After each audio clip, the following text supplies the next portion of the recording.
Hey guys, we've gotten a ton of questions about the whelping process, so I'll cover some of the tools that we always have on hand and a little bit about the process. Adding a viewer discretion because there is live puppy births in this video, which means that you will see some of the natural fluids that come along with natural puppy births. To start, there are 3 stages of labor for a dog. The first can last up to 24 hours. You may see some panting, some restlessness, nesting behaviors where they're scratching at their bedding and such. Often they will refuse to eat and their temperature will drop at this point. The second stage is where the puppies are being delivered. The time can vary depending on the dog, the breed, how many puppies she's having, and more.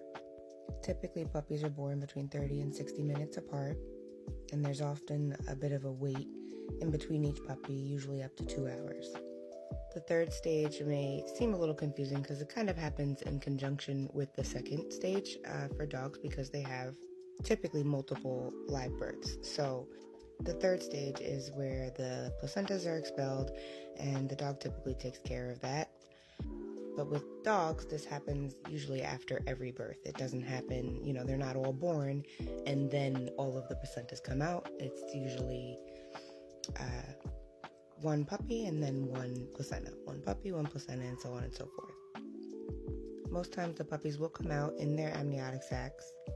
And sometimes you'll have a situation where, like the last puppy, they were born in their sac with meconium, which can be dangerous if the puppy is not removed from the sac quickly enough, or if the puppy is still in the birth canal, stuck with that meconium.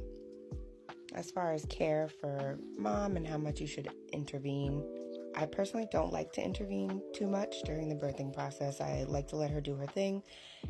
Birth is a very natural experience, especially for dogs. This will, of course, depend on your dog. And again, the breed is very important because, the size of the dog makes a big difference in how well they may deliver, along with many, many other factors. But this is just a short video just explaining our process. This is not advice for all breeds of dog. You should, of course, always follow your veterinary's recommendations without a doubt, and along with the standards for the breed of dog that you have. Now, in a situation like the puppy above, this puppy was born in their sac and then also with the placenta wrapped around the sac. So my typical role here is support for her. You'll see me put the phone down because I had to make sure I had my gloves on and help her just remove that sac just to try to get the puppy out of there as quickly as possible and make sure they were breathing and okay. With this litter, she had 8 puppies. All were born live and healthy and were all nursing very quickly, which is extremely important. You want to make sure that puppies are nursing within the first 2 hours after their birth. With large litters, this can be kind of problematic because there's so many coming. It's just really important to make sure that every single one of them is nursing because puppies fade very, very quickly if they don't get that initial nutrition. As you can see, the birthing process can be quite messy. Again, I mostly play a support role here where I am just constantly changing out the pads, making sure that she is as clean as she can be without really bothering her too much, making sure that the puppies are clean and dry and warm. Warm being the biggest part here. Newborn puppies need to be in a room that is about 85 degrees for at least 2 weeks after their birth. At the time of the birth of these puppies, we are in October in New York, and it's a little funny. So we don't have the heat in the house on just yet. So what I used here is I use an electric heat source, essentially just a plug-in electric heater with a heating pad also. I'll link the exact things that I use in the description below.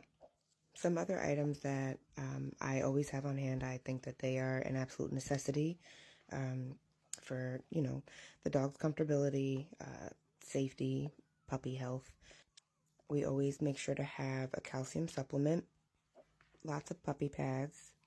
I like to have the disposable ones specifically for birth and, of course, for the puppies when they get bigger, but I also like to use the reusable whelping pads because I can swap them out while she's giving birth and then after, so she has a clean area to be in.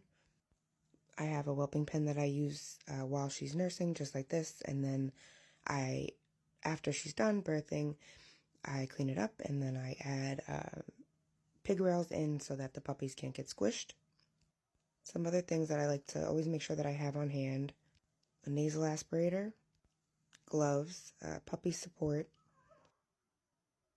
a scale to weigh the puppies, dental floss or whelping ties in the event that I need to help with cutting the umbilical cords, surgical scissors, iodine or another antiseptic on hand, syringes or bottles for puppies in case we have to supplement, along with a puppy formula. I also like to have clean paper towels on hand. Regular towels also work just fine. I find that paper towels tend to soak everything up a lot more efficiently and a lot more quickly without me having to disturb her a whole lot. Similar to having the pads in there because they serve the same purpose. They soak everything up pretty quickly and I can just lift them up and swap them out without disturbing her or the puppies too much. I think that's most of it, but if I forgot anything, I'll definitely add it later. It's been about a week since she gave birth to these little babies. Our little meconium stained puppy there. I assure you that she will be a normal Dalmatian color very soon. That will fade. If you have made it this far, thank you so much for watching. I hope I was able to answer most of the questions that we've gotten. If you have any further questions, just leave us a comment below. And if you want to watch these babies grow up, go ahead and hit that follow button. I will be posting weekly updates.